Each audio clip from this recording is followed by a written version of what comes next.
pagi. Saat ini saya dengan Fatila Mendeva, calon guru angkatan 11, calon guru penggerak, akan mewawancarai Ibu Kepala Sekolah SMP Negeri 1 di Serangkai, di mana ini salah satu pimpinan kami di SMP Negeri 1 di Serangkai. Baik Bu, selamat pagi. Selamat pagi Bu. Saat ini kami sedang menjalani pendidikan guru penggerak, dan saat ini kami sudah masuk pada modul 3.1, yaitu demonstrasi kontekstual pengambilan keputusan berbasis nilai-nilai kebajikan sebagai pemimpin. Di sini Bu ada beberapa pertanyaan yang saya sampaikan kepada Ibu. Yang pertama, boleh Ibu ceritakan kasus apa yang sudah pernah Ibu selesaikan dari peserta didik yang membuat Ibu begitu terkesan sampai saat ini? Oke, baik, terima kasih kesempatan yang telah diberikan kepada saya. Berdasarkan pertanyaan dari Ibu Fatila Mendeva, bahwa dalam seorang pemimpin itu banyak yang harus tegas mengambil sebuah keputusan. Jadi yang paling berkesan selama ini, selama saya menjadi pimpinan di sekolah kita ini, adalah dalam hal penegakan disiplin, baik dari pihak peserta didik dan demikian juga di pihak Bapak Ibu guru. Artinya bagaimana kita menerapkan disiplin itu kepada semua warga sekolah di sekolah kita. Baik Bu, terima kasih.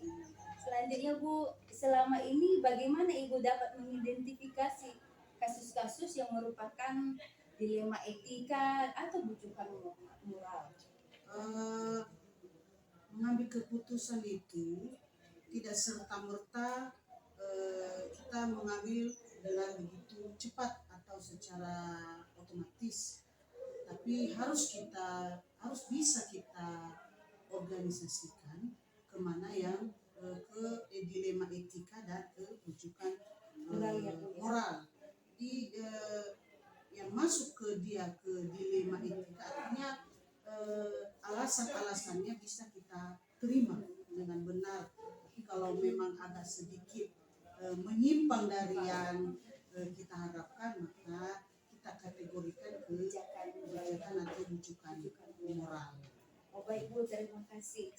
Yang seterusnya Bu, selama ini bagaimana Ibu menjalankan pengambilan keputusan di sekolah Ibu, terutama untuk kasus-kasus di mana ada dua kepentingan yang sama-sama benar atau sama-sama mengandung nilai kebajikan? Maksudnya bagaimana kita mengidentifikasi? Iya Bu, iya. Harus kita menimbang dulu sudut pandang, ya. Kita menimbang sudut pandang mana yang paling benar, dan keputusan tersebut menguntungkan banyak orang, artinya tidak merugikan seseorang atau pihak yang terlibat dalam kasus tersebut. Terima kasih. Kemudian Bu, langkah-langkah atau prosedur seperti apa yang Ibu bisa lakukan selama ini? Prosedurnya dulu tentu kita harus dulu mengidentifikasikan masalah, menentukan dulu penyebab-penyebabnya dengan cara melibatkan beberapa stakeholder yang bisa membantu kita dalam penyelesaian masalah tersebut. Kemudian kita memberikan sedikit beberapa solusi. Kemudian kita menimbang lagi dengan sudut pandang sebelum mengambil keputusan. Artinya kita meminta dulu pendapat dari beberapa yang terlibat, kira-kira bisa kita percayai dalam hal permasalahan tersebut. Luar biasa sekali ya. Oke, selanjutnya Bu, hal-hal apa saja yang selama ini Ibu anggap efektif dalam pengambilan keputusan pada kasus-kasus dilema etika? Yang harus kita terapkan sebagai seorang pemimpin itu harus tegas. Pertama dulu harus tegas, dan mengambil keputusan itu harus sesuai dengan prosedur. Masing-masing sekolah ada peraturannya.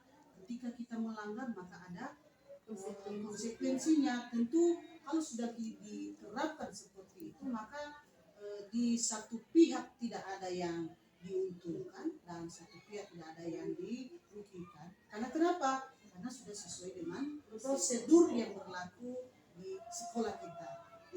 Oke Bu, terima kasih. Nah, ini pertanyaan selanjutnya Bu, apakah Ibu memiliki sebuah tata cara atau jadwal tertentu dalam sebuah penyelesaian kasus dilema etika? Apakah Ibu langsung menyelesaikan di tempat atau memilih sebuah jadwal untuk menyelesaikannya? Bentuk atau prosedur seperti apa yang Ibu jalankan? Prosedur, kalau misalnya masalahnya termasuk ringan, saya rasa tidak ada salahnya kalau kita selesaikan secara kekeluargaan. Artinya boleh kita selesaikan pada saat tertentu, saat itu juga. Tapi kalau memang permasalahannya sedikit rumit dan harus melibatkan beberapa orang, maka kayaknya butuh waktu. Jadi jangan terlalu tergesa-gesa dalam mengambil keputusan. Kenapa? Supaya tadi jangan ada yang dirugikan dan jangan ada yang diuntungkan dalam hal tersebut. Itu luar biasa ya. Kemudian Bu, adakah seseorang atau faktor-faktor apa yang selama ini mempermudah atau membantu Ibu dalam pengambilan keputusan dalam kasus-kasus dilema etika? Ya, kalau dalam mengambil keputusan itu seperti yang saya katakan tadi, kita harus melibatkan beberapa stakeholder yang bisa mendukung kita dalam hal pengambilan keputusan tersebut. Misalnya kita datangkan orang tua siswa atau wali murid, atau ada beberapa seperti guru BK, wali kelas, dan saksi-saksi yang bisa menguatkan kita dalam mengambil keputusan. Jadi itu kira-kira yang bisa kita pilih, yang bisa membantu kita dalam hal pengambilan keputusan. Terima kasih. Ini yang terakhir Bu, dari semua hal yang telah disampaikan, pembelajaran apa yang dapat Ibu petik dari pengalaman Ibu mengambil keputusan dilema etika? Maksudnya yang bisa saya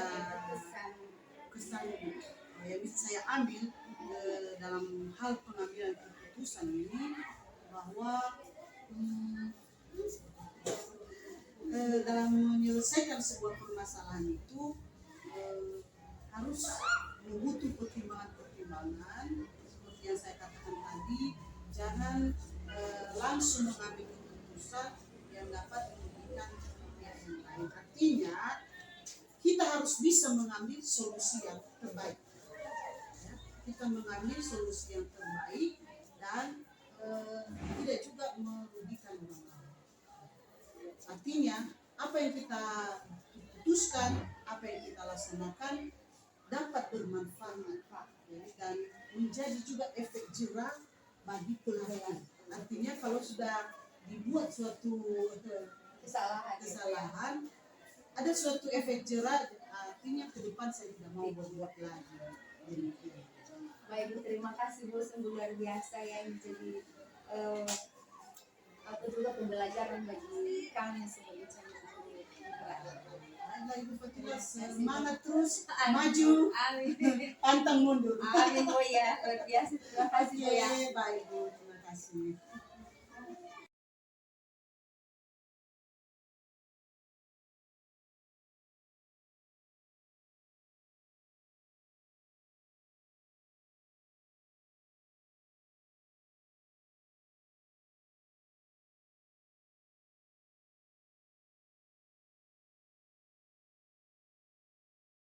Saat ini saya sedang berada di ruang Bapak Kepala Sekolah SMK Negeri 1 di Serangkai.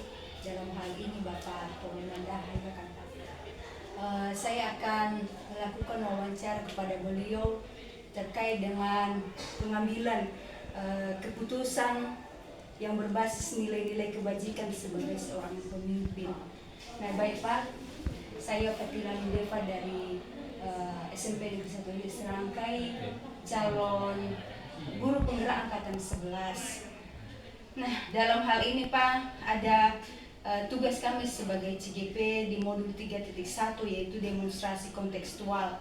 Nah, jadi Pak, ada beberapa pertanyaan yang saya sampaikan kepada Bapak terkait dengan pemimpin yang mengambil keputusan berbasis nilai-nilai kebajikan. Nah, pertama Pak, boleh Bapak ceritakan misalnya ada kasus yang sudah pernah Bapak selesaikan dari peserta didik yang membuat Bapak mungkin begitu terkesan sampai saat ini.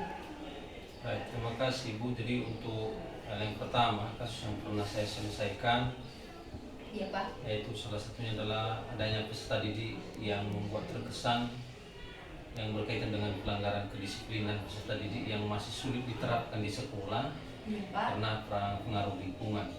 Nah, itu salah satu. Baik Pak, terima kasih.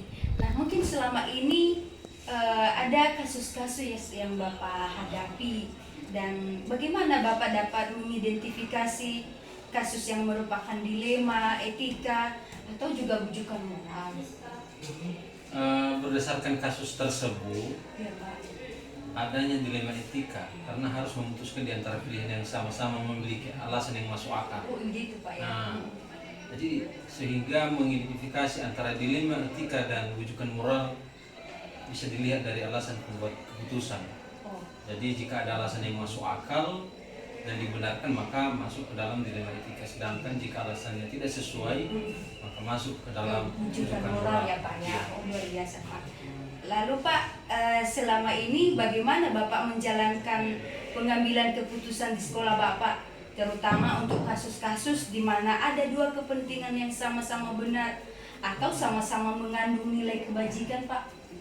Nah, jadi untuk mengidentifikasinya saya harus melihat dari berbagai sudut pandang yang menimbang secara matang mana yang paling benar dan mana keputusan yang paling menguntungkan banyak orang atau tidak ada yang dirugikan. Ya. Gitu Pak ya. Oh, baik Pak, terima kasih.